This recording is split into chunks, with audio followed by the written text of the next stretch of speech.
پاکستان اپنے ملک میں حالات دیکھ رہے ہیں نا، اور بلکہ دیکھیے کسی جگہ زلزلہ آ رہا ہے، کسی جگہ سیلاب آ رہا ہے، اتنی اموات ہو رہی ہیں۔ اپنی زندگیوں میں تھے آرام سے اور ان کو پتہ ہی نہیں چلا، سیلاب آ گیا، بہا کے لے گیا۔ اتنے بڑے بڑے حادثات پیش آ رہے ہیں۔ یہ جو حادثات پیش آتے ہیں نا، یہ اس بات کی نشانی ہوتی ہے کہ اب لوٹ آؤ، فَفِرُّوا إِلَى اللَّهِ، اب رجوع کر لو، اب وقت نہیں رہا۔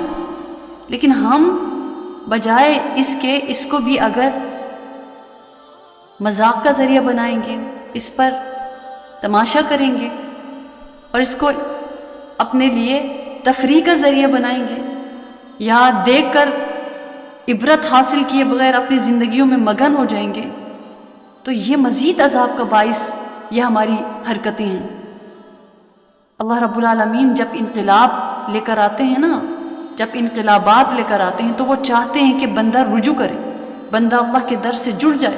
اللہ کے رسول صلی اللہ علیہ وسلم کا کیا معمول، کیا طریقہ تھا؟ جیسے کوئی بادل آتے تھے، کوئی گرج اس کی آواز آتی تھی، اللہ کے حبیب صلی اللہ علیہ وسلم ڈر جایا کرتے۔